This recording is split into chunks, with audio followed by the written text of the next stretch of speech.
CLP భేటీ వివరాలను వరంగల్ పశ్చిమ MLA Nani Rajender Reddy iNews తో పంచుకున్నారు. ప్రభుత్వ కార్యక్రమాలపై సిఎల్పి సమావేశంలో సీఎం రేవంత్ రెడ్డి దిశానిర్దేశం చేశారన్నారు. పథకాలను ప్రజల్లోకి తీసుకెళ్లాల్సిన అవసరం ఎంతైనా ఉందని చెప్పారని తెలిపారు. ప్రతి ఎమ్మెల్యే బాధ్యతగా క్షేత్రస్థాయిలోకి వెళ్లి వివరించాలని ముఖ్యమంత్రి చెప్పినట్లు నాయని పేర్కొన్నారన్నారు. ఎన్నో ఏళ్లుగా పెండింగ్ లో ఉన్న ఎస్సీ వర్గీకరణ పేదలకు సన్నబియ్యం, ఇందిరమ్మ ఇల్లు కాంగ్రెస్ పార్టీ ఘనతగా సీఎం ప్రస్తావించారని తెలిపారు. మంత్రివర్గ విస్తరణపై ఏఐసీసీ తుది నిర్ణయం తీసుకుంటుందని ముఖ్యమంత్రి స్పష్టం చేశారన్నారు.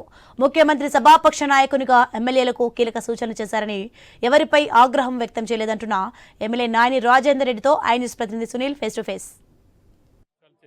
తెలుస్తుంది. కొంతమంది ఈ మధ్య మంత్రివర్గ విస్తరణకు సంబంధించి చేస్తున్నటువంటి కామెంట్స్ పై కూడా సీఎం కొన్ని వ్యాఖ్యలు చేసినట్టు తెలుస్తుంది. దీనికి సంబంధించి మనతో మాట్లాడడానికి ఎమ్మెల్యే నాయని రాజేందర్ రెడ్డి ఉన్నారు. ఆయనతో మాట్లాడదాం.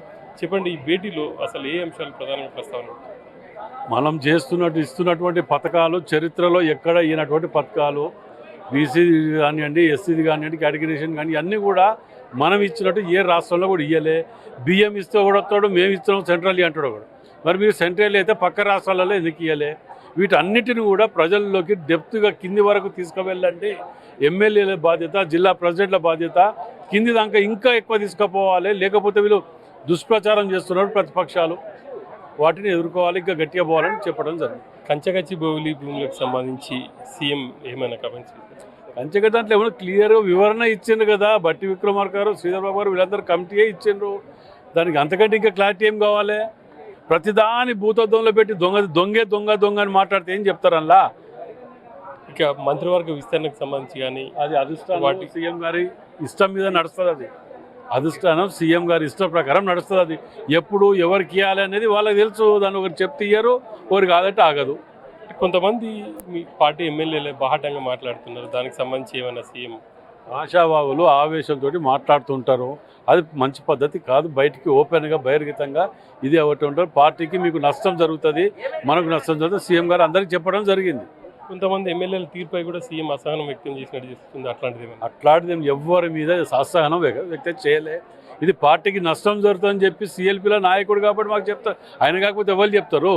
పదే సీఎం చెప్తున్నారు సంక్షేమ పథకాలను ప్రజల్లోకి తీసుకెళ్లాలి. అయినా కానీ ఇంకా కొంతమంది ఎమ్మెల్యేలు హెడ్ క్వార్టర్ని వదిలిపోయి వెళ్ళట్లేదు అని చెప్పేసి.